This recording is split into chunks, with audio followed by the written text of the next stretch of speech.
자, 오늘은 하나 되고 흩어지는 믿음의 공동체란 제목으로 이 노아의 아들들의 족보에 대한 말씀을 함께 나누려고 합니다. 많은 사람들이 성경을 읽다가 이 족보에 대한 말씀이 나오면 그냥 넘어가려고 합니다. 왜냐하면 이 나열된 이름들이 낯설고 난해하기 때문입니다. 목회자들도 설교하는 사람들도 마찬가지입니다. 계보에 대한 말씀을 설교하는 것이 가장 어렵습니다. 그런데 오늘 본문 말씀은 그 중에서도 더 어려운 것 같습니다. 지난번에 함께 나눴던 여러분 아담의 계보 또는 마태복음 1장에 나오는 예수 그리스도의 계보의 말씀에는 그래도 우리가 아는 사람의 이름들이 이렇게 나오는데요, 오늘 본문 말씀인 창세기 10장에는 읽기도 힘든 그런 낯선 이름들이 대부분입니다. 그래서 10장의 족보에 대한 말씀을 좀 건너뛰고 11장에 나오는 우리가 잘 아는 이 바벨탑의 사건에 대한 말씀을 함께 나누면 어떨까라는 생각을 제가 조금 했습니다. 여러분이 잘 아시는 것처럼 창세기 전체의 말씀은 50장으로 되어 있는데요, 12장부터는 아브라함에 대한 말씀이 나오고 25장부터는 야곱에 대한 말씀이, 36장부터는 요셉에 대한 말씀이 나옵니다. 그리고 1장부터 11장까지는 인류의 원 역사라고 해서 크게 창조에 대한 말씀, 아담과 하와에 대한 말씀, 노아에 대한 말씀이 나오게 됩니다. 우리가 이 말씀을 지난 몇 달간 계속해서 쭉 나누었습니다. 그래서 오늘은 창세기의 첫 번째 단락이라고 할 수 있는 인류의 원 역사에 대한 그 말씀들을 마무리하는 날입니다. 그래서 말씀을 준비하면서 제 마음 가운데 알지 못하는 이름들만 나오는 이 족보에 대한 말씀이 아니라 마지막 마무리하는 말씀이니까 그래도 모두가 잘 아는 익숙한 바벨탑에 대한 말씀으로 은혜롭게 이 창세기 첫 번째 단락을 마무리하는 게 좋겠다라는 싶은 마음이 제 가운데 있었습니다. 그런데 말씀을 준비하면서 제가 10장과 11장의 말씀을 전체적으로 읽어보는데 11장의 이 바벨탑 사건이 인류의 원 역사의 결론이 아니라 그 앞에 10장에 나오는 이 노아의 아들들에 대한 족보의 말씀을 보니까 하나님이 1장부터 시작되는 이 모든 말씀에 하나님이 정말 하시고자 하는 그 말씀의 결론이 오늘 10장, 우리 너무나 낯설게 느껴지는 이 노아의 족보, 아들들의 족보에 대한 말씀 안에 담겨져 있었습니다. 그래서 오늘 저는 노아의 아들들의 족보에 대한 말씀으로 이 창세기 첫 번째 단락의 말씀을 마무리하려고 합니다. 많이 생소하고 어렵지만 오늘 우리가 함께 나눌 노아의 아들들의 족보에 대한 말씀에는 창세기 1장부터 11장까지 나오는 인류의 원 역사를 통해서 하나님이 정말 우리에게 하시고자 하는 결론이 담겨져 있습니다. 자, 가장 먼저 우리는 서로 하나가 되어야 합니다. 1절 말씀을 함께 읽어보도록 하겠습니다. 노아의 아들 셈과 함과 야벳의 족보는 이러하니라. 홍수 후에 그들이 아들들을 낳았으니. 아멘. 홍수로 인해 땅 위에 생명 있는 것들이 모두 죽게 되고 방주 안에 있었던 노아와 그의 세 아들만 살아남게 되었습니다. 새로운 인류의 역사가 노아와 세 아들로부터 시작된 것입니다. 그리고 10장 전체의 말씀은 노아의 세 아들인 셈과 함과 야벳의 아들들의 이름을 각각 기록하고 있습니다. 자, 2절 말씀을 보시면 가장 먼저 야벳의 아들들의 이름이 나옵니다. 야벳의 아들은 고멜과 마국과 마대와 야완과 두발과 메섹과 디라스요. 전혀 들어보지 못한 이름들이 나오죠. 우리가 각각의 이름을 모두 알아야 할 필요는 없습니다. 전체적으로 쭉 훑으면서 갈 텐데요, 사실 성경을 보면 이 야벳의 자손들은 이스라엘과 큰 관련이 없습니다. 그래서 성경이 이름들은 말하고 있지만 각각에 대해서 구체적으로 설명하고 있지는 않습니다. 근데 여기에 중요한 것이 한 가지가 있습니다. 우리가 이름을 기억할 필요는 없지만 이거 하나만은 좀 기억했으면 좋겠습니다. 여러분, 야벳의 아들들이 총 몇 명입니까? 고멜, 마곡, 마대, 야완, 두발, 메섹, 디라스, 총 7명입니다. 자, 이어서 3절과 4절 말씀을 보십시오. 고멜의 아들은 아스그나스와 리밧과 도갈마요, 야완의 아들은 엘리사와 달시스와 기띔과 도단입니다. 7명의 아들들 중에 특별히 고멜과 야완의 아들들의 이름이 나오죠. 근데 이번에도 성경이 따로 설명하고 있지 않기 때문에 고멜과 야완의 아들들이 각각 어떤 사람인지는 모릅니다. 여러분이 그걸 아셔야 한다고 말씀드리는 게 아니에요. 그런데 고멜과 야완의 아들들이 총 몇 명입니까? 이번에도 7명입니다. 자, 노아의 아들들의 족보에 기록된 야벳의 아들들의 이름이 7명이고 아벳의 아들들의 아들인 손자들의 이름도 7명입니다. 여러분, 성경이 뭔가 의도적으로 노아의 아들들의 이름을 기록하고 있다는 생각이 들지 않으십니까? 인류의 시작을 설명하는 이 원 역사의 말씀 속에서 하나의 이름은 결국 하나의 민족을 이루게 됩니다. 그래서 10장에 나오는 각 사람의 이름은 결국 민족을 의미한다라고 할 수 있습니다. 자, 5절 말씀 함께 읽어보겠습니다. 이들로부터 여러 나라 백성으로 나뉘어서 각기 언어와 종족과 나라대로 바닷가의 땅에 머물렀더라. 아멘. 야벳의 7 아들들이 가정을 이루고 그 자녀들을 통해서 각각 나라를 이루고 더 나아가서 민족을 이루게 되었습니다. 이어서 보시면 그 다음에는 함의 아들들에 대한 말씀이 나옵니다. 6절부터 20절까지 가장 길고 자세하게 설명을 하고 있습니다. 6절 말씀을 보십시오. 함의 아들은 구스와 미스라임과 북과 가나안이요. 함의 아들 4명의 이름이 나왔죠. 그리고 20절까지의 말씀을 보면 이제 구스의 자녀들, 미스라임의 자녀들, 가나안의 자녀들의 이름이 차례대로 언급이 됩니다. 7절 말씀입니다. 구스의 아들은 스바와 하일라와 삽다와 라하마와 삽드가요. 라하마의 아들은 스바와 드단이며. 몇 명의 이름이 나옵니까? 구스의 아들이 5명이고 그 중에 또 라하마의 아들의 이름이 2명입니다. 그래서 이번에도 총 7명의 이름이 나옵니다. 근데 그 다음 8절을 보면 구스에게 또 한 명의 아들이 있었습니다. 구스가 또 니므롯을 낳았으니 그는 세상의 첫 용사라.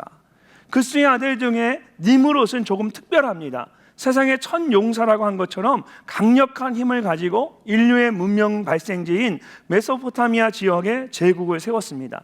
남쪽에는 바벨론을 세웠고 북쪽에는 아수르를 세웠습니다. 그리고 이 두 나라가 이스라엘 역사에 많은 영향을 끼치게 됩니다. 자, 그런데 7절과 8절의 말씀을 보면 성경이 구스의 아들과 라하마의 아들을 합쳐서 7명을 만들기 위해서 의도적으로 중요한 니므롯을 따로 떼어서 그 다음에 말하고 있는 것을 볼 수 있습니다. 함의 아들인 미스라임의 아들들에 대한 말씀도 마찬가지입니다. 13절과 14절 말씀을 보십시오. 미스라임은 루딤과 아나민과 루아빈과 납두임과 바드루심과 가슬루힘과 갑도림을 낳았더라. 발음하기 너무 힘들죠? 그리고 가로치고 가슬루힘에서 블레셋에 나왔더라. 구분되어 있어요. 말씀을 이렇게 보시면 미스라임의 아들 7명의 이름이 쭉 나옵니다. 그리고 블레셋은 괄호를 쳐서 따로 표시한 것을 보면 처음부터 이 블레셋이 이 명단에 포함되어 있지 않았다라는 겁니다. 성경학자들은 이것이 나중에 블레셋이 나중에 이주에 오면서 함께 이름에 들어가긴 했지만 처음에는 7명만 말하고 있었다라는 거예요. 이어서 15절부터는 가나안의 아들들 11명의 이름이 나옵니다. 이것은 출애굽기나 여호수아에서 자주 볼 수 있는 익숙한 이름들입니다. 창세기는 여러분 모세 오경이라고 해서 하나님께서 모세를 통해 가나안 땅에 들어가는 이스라엘 백성들에게 주신 말씀들 중에 첫 번째 말씀입니다. 그래서 창세기에는 이 모세 이스라엘 백성이 가나안 땅에 접하게 될 그런 족속들과 경계에 대한 말씀들이 그 속에 스며들어가 있습니다. 마지막으로 21절부터는 셈의 아들들에 대한 말씀이 나옵니다. 25절까지를 보면 셈의 아들부터 에벨의 아들까지 12명의 아들들과 14개의 이름들을 말하고 있습니다. 그리고 26절부터 30절까지는 에벨의 아들인 욕단을 통해 등장하는 셈의 자손들 14명의 이름들이 나옵니다. 좀 어렵죠? 따라오기 힘들죠? 자, 그런데 결론이 여기에 있습니다. 자, 이렇게 10장 전체에는 노아의 아들인 야벳과 함과 셈의 아들들과 자손들의 이름들이 나옵니다. 자, 그런데 그 숫자를 세어보면 정확하게 70명이 나옵니다. 야벳의 자손들이 14명, 지금 세고 있는 분들이 계신 것 같아요. 나중에 집에 가서 댁에 가서 세보시고요. 야벳의 자손들이 14명, 함의 자손들이 30명, 셈의 자손들이 26명, 다 합치면 70명입니다. 자, 이 외에도 더 많은 자녀들의 이름들이 있었겠지만 성경이 의도적으로 딱 70명까지만 기록하고 있는 겁니다. 왜 그랬을까요? 성경에서 7은 완전수라고 합니다. 3은 하늘을 의미하고 4는 땅을 의미하는데 하늘과 땅의 숫자를 합친 7을 완전수라고 하는 것입니다. 하늘과 땅을 다 포함하고 있기 때문에 부족함이 없고 모든 것이 다 포함되어 있어서 그 자체가 하나입니다. 그리고 여기에 10을 곱하면 정말 모든 것을 다 커버하고 있는 가장 완전한 상태라고 할 수 있습니다. 이처럼 성경은 노아의 아들들의 족보를 기록하면서 의도적으로 7과 70이라는 숫자를 반복하고 있습니다. 왜 그럴까요? 노아의 아들들로부터 새롭게 온 인류가 시작되었다는 것을 강조하기 위해서입니다. 서로 언어가 다르고 민족이 다르고 나라가 다르지만 사실은 모든 사람들이 노아의 아들들로부터 시작이 되었습니다. 그래서 보통 족보라고 하면 누가 누구를 낳고라고 해서 이 수직적인 관계를 설명합니다.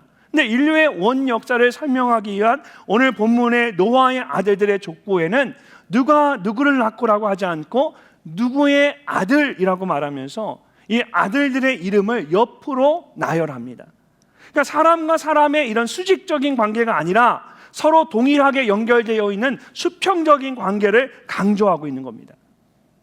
이것은 세상의 모든 사람들이 결국은 다 같이 하나라는 것을 가르쳐주고 있습니다. 오랜 세월 동안 여러 언어와 민족과 나라로 나뉘었지만 우리 모두는 노아로부터 시작이 되었습니다. 그 뿌리가 다 같다라는 것입니다. 그렇기 때문에 서로를 차별하거나 함부로 대해서는 안 됩니다. 오히려 모든 사람들을 귀하게 여기고 한 가족과 같이 사랑해야 합니다. 이사야 2장을 보면 이사야 선지자가 이스라엘을 향해서 오라 우리가 여호와의 산에 오르며 야곱의 하나님의 전에 이르자라고 말하면서 하나님이 통치하시는 나라에 대해서 이렇게 말합니다. 우리 함께 한번 읽어보겠습니다. 무리가 그들의 칼을 쳐서 보습을 만들고 그들의 창을 쳐서 낫을 만들 것이며 이 나라와 저 나라가 다시는 칼을 들고 서로 치지 아니하며 다시는 전쟁을 연습하지 아니하리라. 아멘. 사랑하는 여러분, 하나님은 우리가 서로 싸우거나 다투는 것을 원하지 않으십니다. 칼을 쳐서 보습을 만들고 농기구를 만들고 창을 쳐서 낫을 만들 것이라고 말씀하시는 것처럼 서로 다투지 않고 하나가 되기를 원하시는 겁니다. 가정 안에서 부모가 가장 기쁠 때가 언제입니까? 자녀들이 서로 사이좋게 지내는 것을 볼 때입니다. 우리 모두의 영적인 아버지인 하나님도 마찬가지입니다. 노아의 아들들의 족보를 보면 우리 모두는 한 가족입니다. 그래서 하나님은 우리 모두가 영적으로 하나가 되기를 원하시는 겁니다. 가정 안에서뿐만 아니라 모든 사람과 더불어 하나 되는 여러분이 되시기를 주님의 이름으로 축복합니다. 특별히 지난 주일부터 여러분 하반기 목장 모임이 다시 시작이 되었습니다. 목장 모임은 정말 많은 사람들과 다른 사람들과 함께 하나됨을 경험할 수 있고 훈련할 수 있는 아주 귀한 자리입니다. 목장에 참여하는 것을 불편해하거나 망설이지 마십시오. 하나님이 여러분을 하나 되게 하셨고 함께 하도록 만드셨습니다. 여러분 마음 가운데 목장에 참여하기가 힘들고 또 불편하다면 그것은 하나님이 주시는 마음이 아니에요. 그것은 세상이 주는 마음이고 사단이 주는 마음입니다. 여러분을 자꾸 갈라놓으려 하는 겁니다. 우리 모두가 하나라는 것을 기억하시고 기쁨으로 함께 하실 수 있기를 바랍니다. 그렇게 모든 사람과 더불어 하나 되는 여러분이 되시기를 주님의 이름으로 축복합니다. 두 번째로 우리 모두는 서로에게 겸손해야 합니다. 여러분 한 가족이었던 야벳과 함과 셈이 왜 서로 다른 언어와 지역과 민족으로 나뉘어지게 되었을까요? 그 원인에 대한 설명이 바로 이 11장에 나오는 바벨탑 사건에 대한 말씀입니다. 11장 1절 말씀을 보면 이렇게 말씀합니다. 온 땅의 언어가 하나요 말이 하나였더라. 처음에는 모두가 하나였기 때문에 하나의 언어를 말하며 함께 살았다라는 겁니다. 근데 시날이라는 평지에서 정착을 하면서 함께 벽돌을 만들어서 성읍과 탑을 쌓자는 말을 하게 되었습니다. 11장 4절 말씀 우리 함께 읽어보겠습니다. 또 말하되 자 성읍과 탑을 건설하여 그 탑 꼭대기를 하늘에 닿게 하여 우리 이름을 내고 온 지면에 흩어짐을 면하자 하였더니. 아멘. 사람들이 성읍과 탑을 쌓아서 하늘에 닿게 하려고 했습니다. 그렇게 한 이유가 무엇일까요? 먼저는 교만함 때문입니다. 방금 읽은 말씀을 보면 우리의 이름을 내고라고 했습니다. 그러니까 스스로 할 수 있다는 것을 자신을 보여주고 싶었던 것입니다. 창세기 4장에서 함께 살펴봤던 것처럼 가인이 하나님 앞을 떠나서 에덴 동쪽 놋 땅에 가서 에녹을 낳고 성을 쌓았습니다. 하나님께서 가인에게 표를 주시면서 그의 생명을 지켜주시겠다고 약속하셨음에도 불구하고 가인은 스스로 자신을 지키기 위해서 자신이 성을 쌓은 겁니다. 그가 성을 쌓은 후에 어떻게 했습니까? 아들의 이름을 붙여서 에녹성이라고 했습니다. 자신이 지은 성이라는 것을 자랑하기 위해서였습니다. 스스로 자신을 지킬 수 있다라는 교만한 생각을 하게 된 것입니다.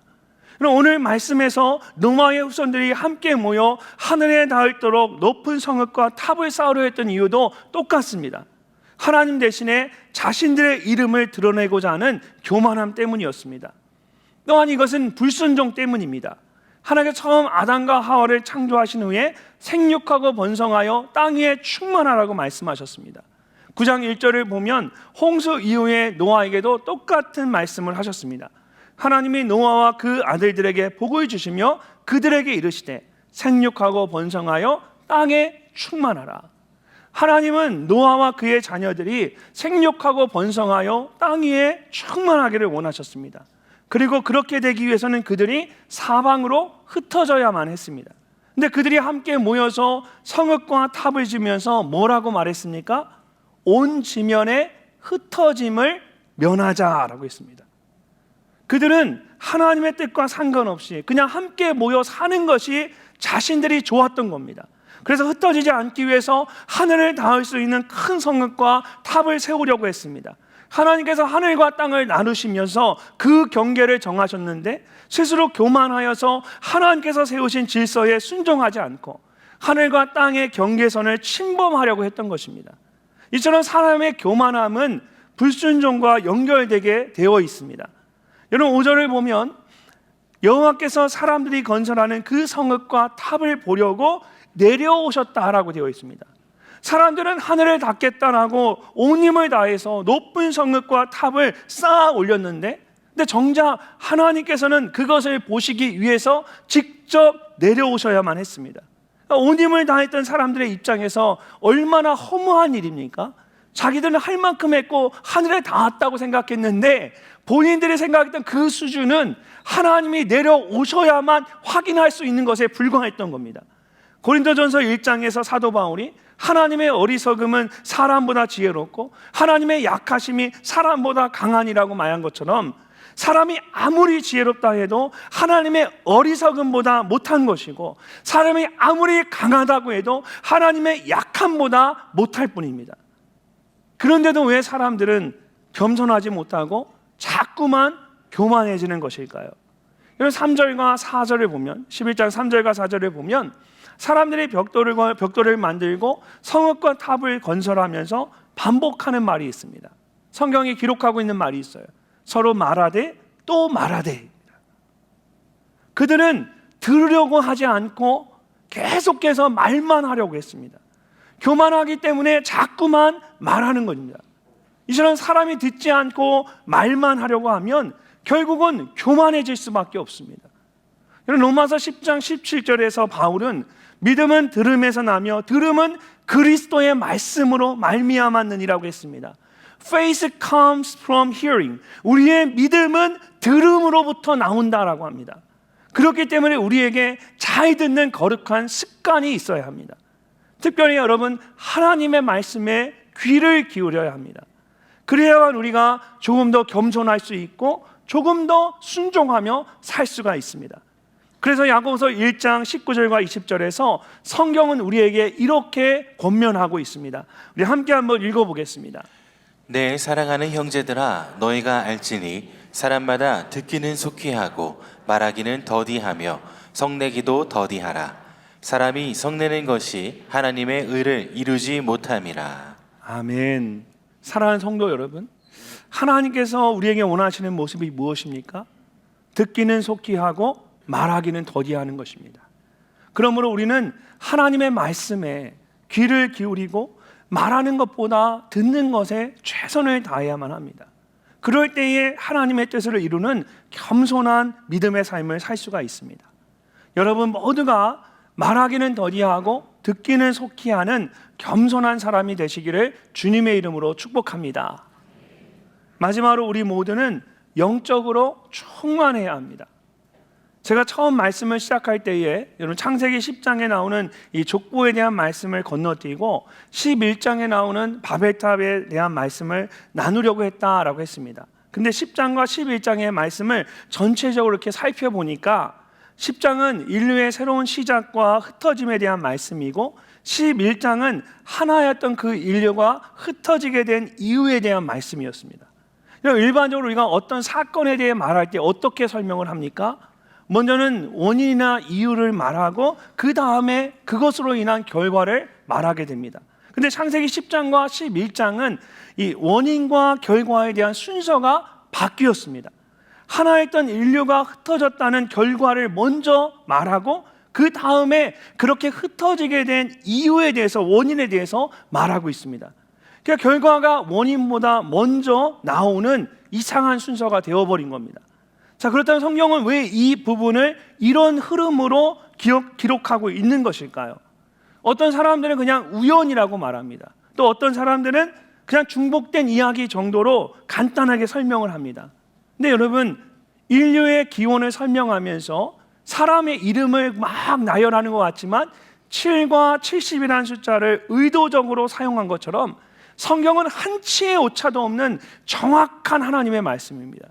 성경에는 우연이 없습니다. 그냥 지나치는 말씀이 없습니다. 그러니까 아무 이유도 없이 성경이 원인을 설명하지 않다가 나중에 뜬금없이 결과를 다 말하고 뒤늦게 원인을 이야기하는 이상한 흐름을 가져갈 리가 없습니다. 일단 왜 이렇게 성경은 바벨탑에 대한 사건을 말하기 이전에 먼저 노아의 아들들의 족보에 대한 말씀을 먼저 한 것일까요? 만약에 일반적인 순서대로 창세기 10장의 내용이 11장 다음에 나온다면 우리가 이 말씀을 읽으면서 어떤 생각을 갖게 될까요? 노아의 아들들이 쌓아올린 이 바벨탑은 인간의 교만함과 불순종을 의미하게 될 것이고 그들의 흩어짐은 단순히 그 인간의 교만함과 불순종에 대한 하나님의 심판을 의미하게 될 것입니다. 그러니까 노아 이후에 온 인류가 언어와 종족과 나라대로 온 땅에 흩어졌는데 그것을 그냥 부정적으로만 하나님이 징계하셨다 이렇게 간단하게 이해하게 될 겁니다. 근데 결코 그것이 하나님의 뜻이 아니라는 것을 우리가 알고 있습니다. 창세기 1장부터 지금까지 나눴던 그 말씀들을 한번 여러분 생각해 보십시오. 인류의 원 역사를 통해서 하나님이 우리에게 가르쳐 주고자 하는 것은 분명합니다. 생육하고 번성하여 땅 위에 충만해지는 겁니다. 사람은 태어나서부터 그 마음에 생각하는 것이 모두 악할 뿐이라고 말씀하셨습니다. 노아는 하나님의 은혜를 입었음에도 불구하고 이전에 사람들의 그 악함을 되풀이하는 모습을 보게 됩니다. 그럼에도 불구하고 하나님은 우리의 죄를 징계하고 심판하시지만 우리를 향한 하나님의 뜻은 여전히 변함없이 생육하고 번성하여 땅 위에 충만해지는 겁니다. 창세기 1장부터 11장까지 모든 원 역사의 흐름이 하나님의 한결같은 뜻을 우리에게 말씀하고 있습니다. 하나님이 아담에게도 말씀하셨고 노아에게도 약속하셨던 것처럼 하나님은 어떻게 해서든 저와 여러분을 생육하고 번성하여 땅 위에 충만해지기를 원하십니다. 그것이 우리 모두를 향한 하나님의 변함없는 뜻입니다. 예레미야 29장 11절 말씀 우리 함께 한번 읽어보겠습니다. 너희를 향한 나의 생각을 내가 아나니 평안이요 재앙이 아니니라. 너희에게 미래와 희망을 주는 것이니라. 아멘. 사랑하는 여러분, 우리 모두를 향한 하나님의 뜻은 단순히 징계하고 심판하는 데 있지 않습니다. 하나님은 우리 모두가 생육하고 번성하여 땅에 충만해지기를 원하십니다. 바벨탑 때문에 인간의 언어를 나누시고 땅에 흩어지게 하셨지만 인류를 향한 하나님의 뜻은 그들을 다시 회복하여서 충만하게 하는 데 있었습니다. 그래서 바벨탑 사건보다 먼저 인류의 흩어짐에 대해서 말씀하시는 겁니다. 10장에 나오는 야벳과 함과 셈의 흩어짐에 대한 말씀들을 살펴보면 그들이 각각 서로 다른 방향으로 나뉘어지고 흩어졌다는 것을 알 수가 있습니다. 야벳은 북쪽으로 올라가서 유럽 전역으로 흩어졌습니다. 그럼 5절을 보면 각기 언어와 종족과 나라대로 바닷가의 땅에 머물렀더라라고 되어 있는데, 성경 고고학자들이 말하기는 이것이 북쪽에 있는 유럽의 해안들을 말한다라고 이야기합니다. 또한 함은 그 이름에 까마타라는 뜻이 들어 있습니다. 그래서 그들은 남쪽에 있는 이집트와 아프리카로 흩어졌다라고 설명합니다. 그리고 셈은 동쪽으로 흩어져서 중동과 아시아로 나아갔다라고 합니다. 그래서 하나님께서 노아의 아들들인 야벳과 함과 셈의 아들들을 온 땅으로 흩으신 겁니다. 그렇다면 하나님께서 왜 그들을 그렇게 흩으신 것일까요? 처음부터 말씀하셨던 것처럼 그들이 생육하고 번성하여 땅 위에 충만하기를 원하셨기 때문입니다. 그렇다면 이것이 정말 무엇을 의미하는 걸까요? 이 생육하고 번성하여 땅 위에 충만하라니까 우리 교회에 2세들이 많이 생기는 것 같아요. 근데 그런 의미로 말씀한 건 아니에요. 물론 우리가 잘 살고 풍성해지기를 원하시죠. 근데 여러분, 이 말씀 속에는 우리가 생각하는 것보다 더 깊은 근본적인 의미가 담겨져 있습니다. 누가복음 10장 1절과 2절을 보면 예수님께서도 제자들을 동일하게 세 장으로 흩으셨습니다. 그 후에 주께서 따로 70인을 세우사 친히 가시려는 각 동네와 각 지역으로 둘씩 앞서 보내시며 이르시되 추수할 것은 많되 일꾼이 적으니 그러므로 추수하는 주인에게 청하여 추수할 일꾼을 보내주소서 하라. 예수님께서 70명의 제자들을 둘씩 짝을 지어서 서로 다른 동네와 지역으로 사방으로 흩으셨습니다. 그래서 성경에서 이 70이라는 숫자가 무엇을 의미하는지를 여러분 아시겠죠? 이것은 단지 그냥 70명을 보내셨다라는 뜻이 아닙니다. 그러니까 하나도 빠짐없이 사방으로 온 땅으로 제자들을 보내셨다라는 뜻입니다. 그렇다면 무엇을 위해 그들을 그렇게 보내셨습니까? 예수님께서 직접 말씀하시는 것처럼 추수하는 일을 위해서, 복음을 전하고 영혼을 구원하는 일을 위해서 제자들을 사방으로 흩으셨습니다. 부활하신 예수님께서도 제자들에게 마지막으로 하셨던 그 말씀도 똑같습니다. 그러므로 너희는 가서 모든 민족을 제자로 삼아 아버지와 아들과 성령의 이름으로 침례를 베풀고 내가 너희에게 분부한 모든 것을 가르쳐 지키게 하라. 땅끝까지 이르러 내 증인이 되라고 말씀하시면서 그 이유를 뭐라고 말씀하십니까? 모든 민족을 제자로 삼고 성령으로 침례를 베풀고 말씀으로 가르쳐 지키게 하기 위해서입니다. 여러분, 하나님이 우리를 하나로 모으실 때가 있는데 또 하나님이 우리를 사방으로 흩으실 때가 있습니다. 하나님이 우리를 흩으실 때에는 그냥 흩으시는 것이 아니라 우리가 생육하고 번성하여 땅에 충만해지기를 원하시는 겁니다. 우리의 육신적으로 번성하고 충만하기를 원하시는 것이 아니라 우리가 영적으로 영혼을 낳고 복음을 전해서 잃어버린 영혼들을 찾아내고 그 영혼을 구원하는, 영적으로 생육하고 번성하여 땅 위에 충만하기를 원하시기 때문에 우리를 또한 흩으시는 겁니다.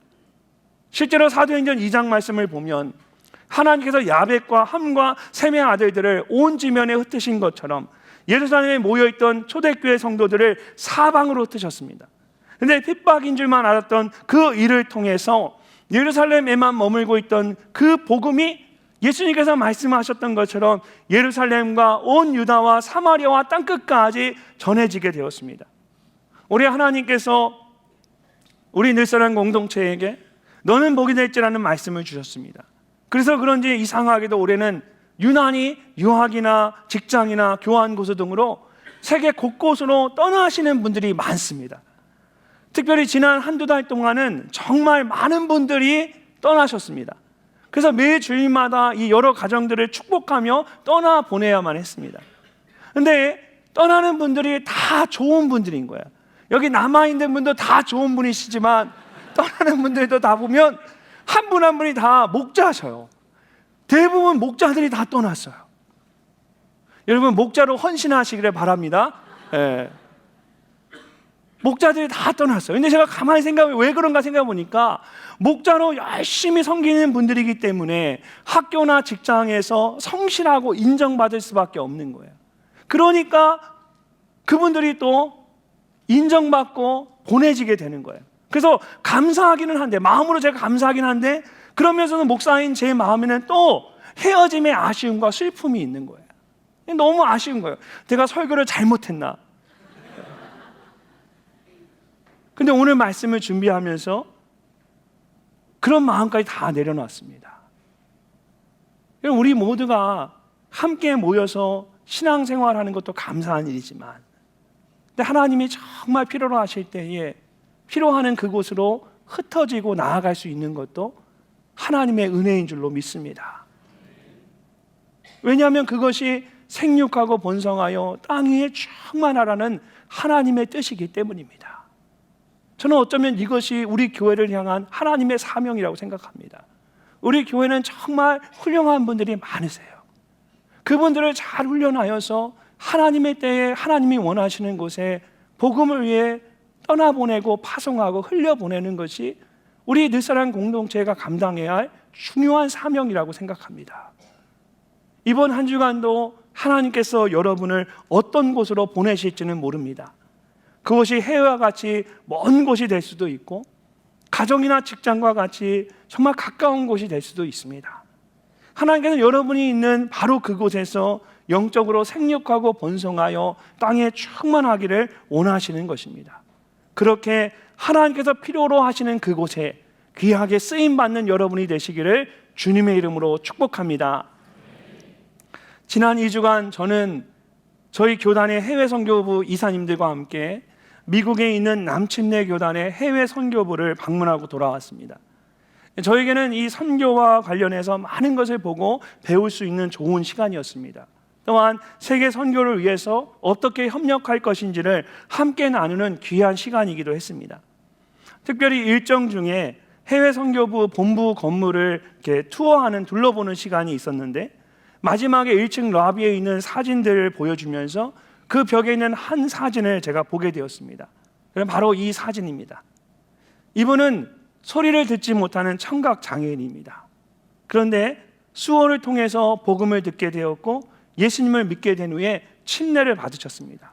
그리고 수어로 하나님을 찬양하는 모습입니다. 전 세계에 이렇게 소리를 들을 수 없는 청각 장애인들이 몇 명이나 된다고 생각하십니까? 통계에 따르면 약 7,200만 명이 넘는다고 합니다. 그리고 현재까지 그들 중에 정말 극소수의 사람들만이 수어를 통해서 복음을 들었습니다. 그래서 청각 장애인들은 땅끝까지 이르러 내 증인이 되리라는 말씀에서 이 땅끝까지라는 말을 땅끝에 있는 모든 청각 장애인들이 복음을 들을 때까지 라고 말한다고 합니다. 이 말을 들으면서 저희 교회 안에 청각 장애인들로 구성된 우리 같은 마음 목장의 식구들이 가장 먼저 생각이 났습니다. 이렇게 복음을 듣고 함께 예배할 수 있는 같은 마음 목장의 식구들은 정말 복받은 사람들입니다. 그런데 여러분, 그런 같은 마음 목장이 있는 우리 늘사랑 공동체는 더 큰 복을 받은 공동체입니다. 여러분, 이런 청각 장애인들을 포함해서 전 세계에 복음을 한 번도 듣지 못한 사람들이 얼마나 된다고 생각하십니까? 미국 남침내 교단 해외 선교부의 통계에 따르면 전 세계 인구의 59%, 약 46억 명이 아직 복음을 듣지 못했습니다.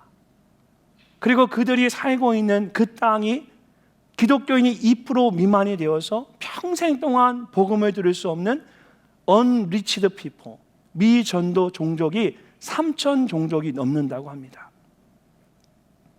지금 이 순간도 매일 everyday, 매일마다 전 세계에서 17만 3천 명이 넘는 사람들이 예수님 없이 죽어가고 있습니다.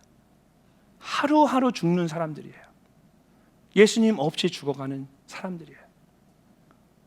이번에 남침내 교단에 방문했을 때 그곳에서 3,000 프로젝트라는 프로젝트를 하고 있었습니다. 훈련센터에 갔는데 젊은 선교사들이 훈련을 받고 있었어요. 3,000 프로젝트에 참여하는 100명의 선교사였습니다. 이 3,000 프로젝트는 전 세계에 복음이 전해지지 않은 오지 3,000개가 넘는 종족, 미전도 종족을 향해 외딴 섬으로, 정글로, 깊은 산속으로, 섬과 섬으로 나아가는 100명의 선교사들을 매년 3년에 걸쳐 파송하는 프로젝트입니다.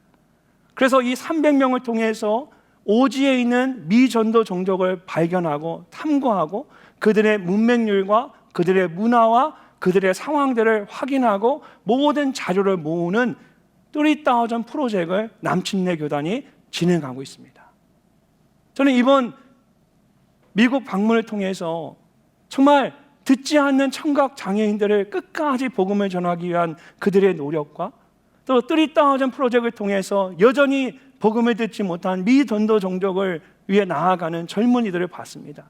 여러분, 매일 아침마다 그 젊은이들이 등에 배낭을 메고 물 한 통을 들고 깊은 산속으로 들어가서 산을 타고 산을 넘습니다. 이제 오지로 나아갈 준비를 하고 있는 거예요. 그러면서 미국 해외 남침내교단 해외 선교부가 한국 교회가 이 일을 함께 했으면 좋겠다. 이 마지막 때에 정말 복음을 듣지 못하는 이들을 위해서 더 공격적으로 끝까지 복음을 전하는 일에 한국 교회가 미국 교회와 함께 했으면 좋겠다라고 도전을 주는 거예요. 우리는 이만하면 됐다, 할 만큼 했다라고 생각하는데 여전히 세상에는 복음을 듣지 못하고 매 순간마다 죽어가는 수많은 영혼들이 있습니다. 여전히 세상에는 오지와 섬 가운데서 정글 속에서 복음을 한 번도 듣지 못하고 죽어가는 unreached people, 미전도 종족이 3,000 종족이 넘고 있습니다. 지금 반대편에서 미국에서는 그들을 위해 나아가고자 하는 몸부림을 치고 있습니다. 하나님께서 우리를 노아의 아들들과 같이 하나 되게 하시고 또한 흩으시는 이유가 무엇일까요? 하나님께서 원하시는 것은 오직 한 가지입니다. 우리가 모두가 생육하고 번성하여 땅 위에 충만하시는 겁니다. 근데 인간적으로 잘 되는 것이 아니라, 우리끼리 행복한 것이 아니라 복음 안에서 영적으로 온 땅에 충만해지는 겁니다. 우리 모두는 바로 그 일을 위해서 세상 가운데서 부르심을 받은 사람들입니다. 마지막 때에 노아의 아들들과 같이 하나 되고 흩어지는 믿음의 공동체로 귀하게 쓰임받는 우리 늘사랑의 모든 지체들이 되시기를 주님의 이름으로 축원합니다.